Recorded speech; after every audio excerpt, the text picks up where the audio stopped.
Meanwhile, a new FBI warning about false videos on election security meant to trick voters is getting a warning from folks.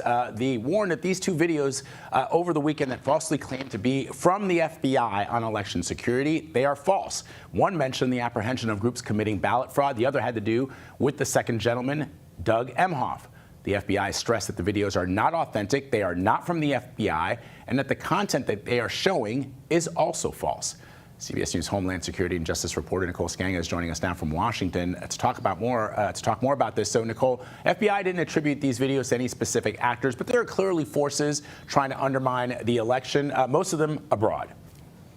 Yeah, that's absolutely right, Vlad. And the intelligence community, by the way, is telling Americans now, be prepared for a disinformation storm ahead of the election and in the days after. And in another joint statement on Friday, the U.S. government didn't pin, fabricated videos that purported to show Haitians voting in Georgia onto any one specific group, but they did assess that state actors were linked to Russia. That video and others, including some of the ones you mentioned, have been part of a pattern of the sort of Moscow manufactured media that's intended to undermine confidence in our election system. They're essentially designed to exacerbate mistrust in the U.S. government. And officials in that same statement on Friday said not only do they expect that Russia will create even more media content both in the lead up to Election Day, but also in the weeks and even in the months after it. U.S. officials, though, here have been aggressive in calling out some of these videos. I mean, historically,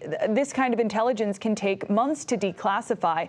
That warning on Friday that we're talking about came out just 11 hours after the propaganda turned viral. So certainly we've seen an effort by U.S. officials to try to fact check and debunk some of this in real time. So, Nicole, we're seeing ballot boxes set on fire in places like Portland. We're seeing missing ballots in Erie, Pennsylvania. Again, Pennsylvania is such a crucial state in this election for both the vice president and the former president. We know we can't put guards at every ballot box in America, but how are they being monitored as we head into Election Day? Yeah, Vlad, our election system is decentralized. Every state and even some counties have their own rules and procedures. And yes, it can mean that oftentimes these challenges present as confusing, but more importantly, having a decentralized system of elections also keeps us safe. So let's take these examples one at a time. In Oregon and Washington state, 2 arson attacks likely linked to the same suspect, according to police, did result in damaged ballots in Portland. There were 3 in Portland and roughly 500 damaged ballots in Clark County, Washington. And officials there have been reaching out to voters directly, contacting them to inform them of what happened.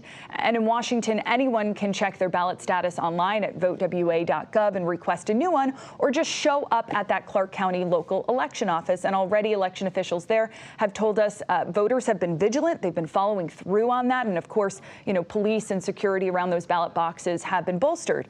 In Pennsylvania, a state judge found that a mail ballot vendor contracted by Erie's County Board of Elections failed to meet the demands. Roughly 13,000 to 17,000 Erie County voters may not have received their ballot in time for Tuesday. That's a significant number in a swing state, but a state judge has ordered the Board of Elections to keep its offices open on Friday and Saturday for voters to be able to request to fill out ballots. Also ordered that the county add another printer to ensure an adequate number of ballots were available. So these challenges are being addressed on a case-by-case basis, Vlad. All right, Nicole Sganga for us this morning. Thank you, Nicole. Thank you.